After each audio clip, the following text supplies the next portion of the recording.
Hi everyone, my name is Carrie Schindler, and I am going to talk a little bit about learning styles and how learning styles could be perceived as myth when it comes to teaching. In an article titled The Problem with Learning Styles, Cindy May tells us that um, while students may know their individual learning styles, it may not mean that they're going to employ those learning styles when it comes to studying. And even those students who do employ those learning styles when studying don't necessarily do better on a test or assessment. Real quick background, we know that the different learning styles include visual, auditory, kinesthetic, interpersonal, intrapersonal. Some students are musical learners, other students are visual artistic learners. And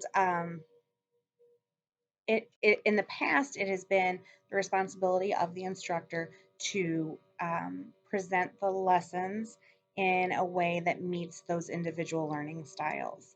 However, we're seeing the trends in education start to shift and more responsibilities being put on the student to synthesize the information. And so it's important for those students to learn how they learn best.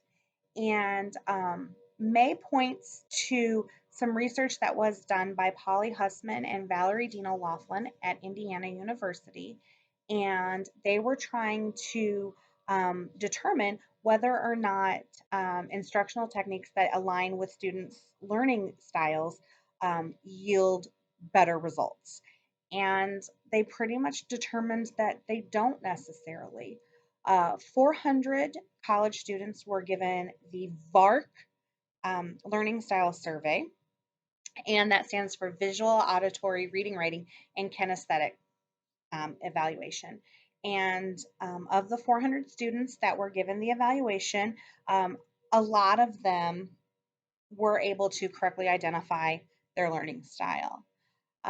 However, two-thirds of the students did not employ that learning style when it came to studying or doing lab work.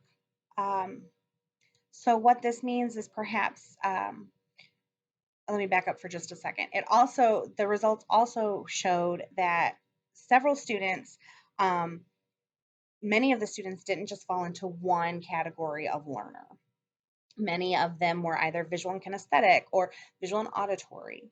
And so then they dug a little deeper and looked to see how those students were employing or what methods they were using when they studied. And it turns out that these students weren't using study methods that aided them or that aligned with their learning styles. So two-thirds of the students were not studying in a way that was aligned with the way they learn best. Um, for the one-third of the students who were studying in a way that matched their learning style, these students didn't score any better on the assessment that they were given. So, what does this mean? I think this means that the responsibility has to be on the students to determine the way that they are going to learn best when that responsibility is put on them. How do they need to take their time to synthesize and digest their information? It can't all come from me. So, May points to methods that may help students better understand material or better prepare, better learn the content. And one of these techniques is spacing out their study sessions. And that has really spoken to me during this class. Cramming is not the way to learn things. We need to space out our study sessions. We need to do this throughout the unit or the time period that we are being instructed. We can't just do it the night before a test. That's a cram session. Um, Another way that students are going to learn is when they're asked to make meaningful connections to the content. Um, Making flashcards or just copying notes doesn't make the experience meaningful, the students will memorize it for the test and then they'll forget about it. Another way that students can better grasp and retain information is if it's presented in multiple ways. We may watch a movie or a short video about something so the students can see pictures that go along with the content.